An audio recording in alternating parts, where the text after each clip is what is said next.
नमस्कार, मैं शिल्पा शर्मा। ये है हिमाचल 365 और आप देख रहे हैं हिल क्वेस्ट न्यूज। तो चलिए शुरू करते हैं आज के मुख्य समाचार।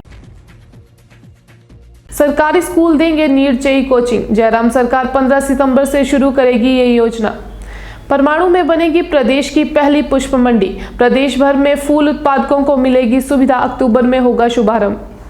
नंदलाल शर्मा को नेपाल में सम्मान। एसजेवीएन सीएमडी के जल विद्युत विकास में अथक प्रयासों के लिए दी शाबाशी।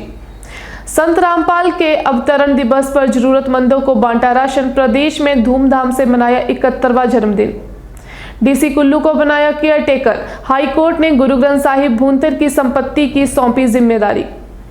गेहूं, सरसों सहित रबी की 6 फसलों के एमएसपी में इजाफा। किसानों की नाराजगी दूर करने को सरकार का तोहफा।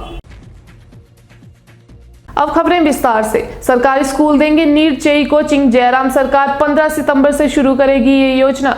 जयराम सरकार ने बजट घोषणा को पूरा करते हुए सरकारी स्कूलों के बच्चों के लिए एक बड़ी योजना शुरू की है। अब इंजीनियरिंग और मेडिकल कॉलेजों में जाने के इच्छुक सरकारी स्कूलों के 9वीं से 12वीं तक के छात्रों को जेईई नीट की कोचिंग स्कूल में ही मिलेगी। 15 सितंबर से इस योजना को शुरू किया जा रहा है। करीब 1.9 लाख छात्रों को इसका फायदा मिलेगा। शिक्षा विभाग ने इसका शेड्यूल जारी कर दिया है। इसे स्वर्ण जयंती विद्यार्थी अनुशिक्षण योजना का नाम दिया गया है। इसके तहत सरकारी स्कूल के छात्र साइंस व गणित में परफेक्ट बनेंगे। इस योजना को 5 सितंबर को राज्यपाल राजेंद्र विश्वनाथ अर्लेकर द्वारा शुरू किया गया था। विभागीय जानकारी के अनुसार अकादमिक भागीदारों के रूप में अवंती, फेलोज और समग्र शासक 2 संस्थानों को इसका कार्य सौंपा गया है। पहले चरण में हर घर पाठशाला के माध्यम से सभी छात्रों को उच्च गुणवत्ता वाली गणित और विज्ञान सामग्री उपलब्ध करवाई जाएगी। कार्यक्रम के दूसरे चरण में राज्य की 100 उच्च प्रदर्शन करने वाले छात्रों की सूची तैयार होगी।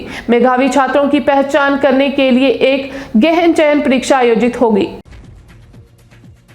परमाणु में बनेगी प्रदेश की पहली पुष्प मंडी। प्रदेश भर के फूल उत्पादकों को मिलेगी सुविधा। अक्टूबर में होगा शुभारंभ। प्रदेश की पहली पुष्प मंडी सोलन जिला के परमाणु में स्थापित होगी। कृषि उपज मंडी समिति एपीएमसी सोलन ने मंडी की स्थापना को लेकर तैयारी शुरू कर दी है। अक्टूबर माह से मंडी सुचारू रूप से कार्य करना शुरू कर देगी। इसको लेकर इच्छुक आढ़तियों के आवेदन भी मंगवाए जा रहे हैं। पुष्प मंडी बनने से प्रदेश भर में पुष्प उत्पादकों को अब घर द्वार पर अपनी फसल बेचने की सुविधा मिलेगी और उन्हें दिल्ली या फिर देश के अन्य जगहों पर अपने पुष्पों को भेजने की समस्या से भी निजात मिल पाएगी। प्रदेश में सोलन सहित शिमला, कुल्लू व सिरमौर जिला में बड़ी मात्रा में पुष्प उत्पादन किया जाता है। प्रतिवर्ष करोड़ों रुपए के पुष्प उत्पादकों द्वारा बेचे जाते हैं। अपने उत्पाद को बेचने के लिए उत्पादकों को काफी दिक्कतों का सामना करना पड़ता है। अभी तक पुष्प उत्पादन अपने उत्पाद दिल्ली, मंडी सहित अन्य जगहों पर भेजते रहे हैं। कोरोना काल में तो पुष्प उत्पादकों को काफी परेशानियों का सामना करना पड़ा था। अब प्रदेश की पहली पुष्प मंडी की स्थापना सोलन जिला के परमाणु में स्थापित होने जा रही है। कृषि उपज मंडी समिति सोलन द्वारा इस पुष्प मंडी की स्थापना को लेकर तैयारियां शुरू कर दी गई हैं। पुष्प मंडी में कार्य करने के इच्छुक आढ़तियों के लिए मंडी समिति की ओर से बोली आयोजित की जाएगी। अक्टूबर में परमाणु में पुष्प मंडी का कार्य सुचारू रूप से शुरू हो जाएगा।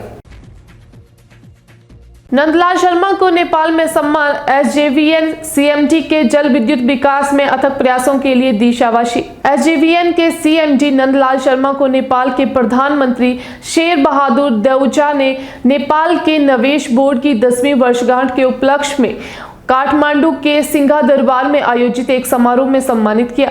समारोह के दौरान प्रधानमंत्री ने नेपाल में जल विद्युत के विकास में उनके अथक प्रयासों के लिए शर्मा की प्रशंसा की। प्रधानमंत्री ने 900 मेगावाट की अरुण 3 जल विद्युत परियोजना के निर्माण में चल रही गतिविधियों की रफ्तार की भी सराहना की। इस अवसर पर बोलते हुए नंदलाल शर्मा ने कहा कि 900 मेगावाट की अरुण 3 परियोजना की प्रगति अपने निर्धारित शेड्यूल से आगे चल रही है। संत रामलाल के अवतरण दिवस पर जरूरतमंदों को बांटा राशन। प्रदेश में धूमधाम से मनाया 71वां जन्मदिन। 8 सितंबर 1951 को जन्मे अविरल ज्ञान के धनी, समाज सुधार और संघर्ष के लिए विश्व विख्यात संत रामपाल जी महाराज का 71वां अवतरण दिवस उनके शिष्यों के द्वारा बड़े ही हर्षोल्लास के साथ मनाया गया। इस अवसर पर अनुयायियों ने पूरे हिमाचल प्रदेश में रक्तदान शिविरों का आयोजन किया।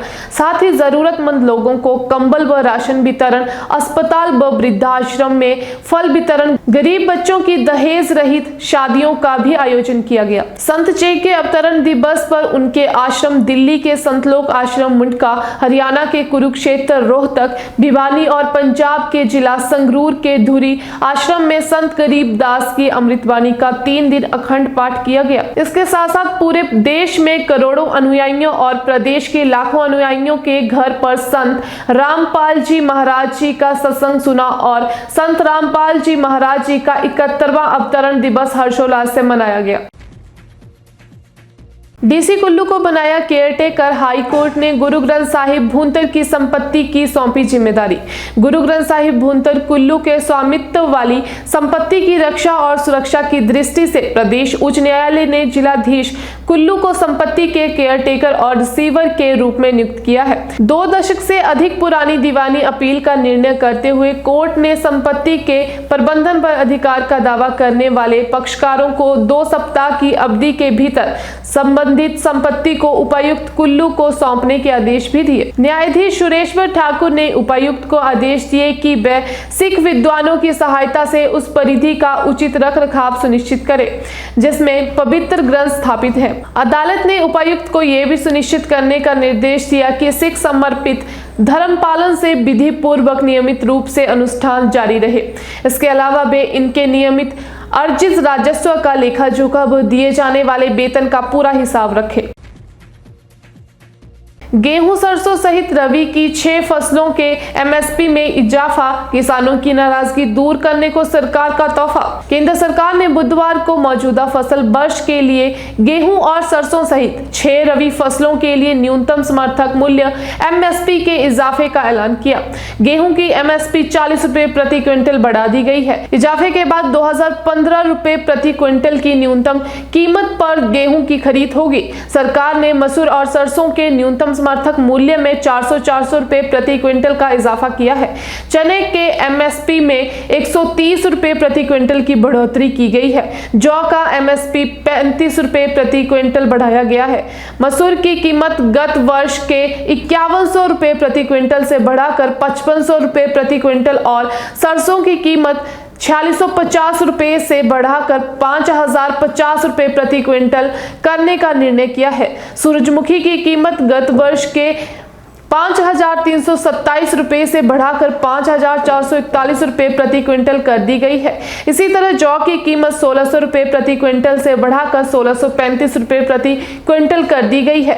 चने की कीमत 5100 रुपए प्रति क्विंटल से बढ़ाकर 5230 रुपए प्रति क्विंटल की गई है। प्रधानमंत्री नरेंद्र मोदी की अगुवाई में cabinet committee on economic affair की बैठक में यह फैसला लिया गया है। एमएसपी वह कीमत है जिस पर सरकार किसानों से फसल की खरीद करती है। इस समय सरकार खरीफ और रबी सीजन के 23 फसलों के लिए एमएसपी तय करती है। तो मैं शिल्पा शर्मा आपसे विदा लेती हूं। धन्यवाद। देखते रहिए Hill Quest news channel. Like, share, subscribe करना ना भूलें।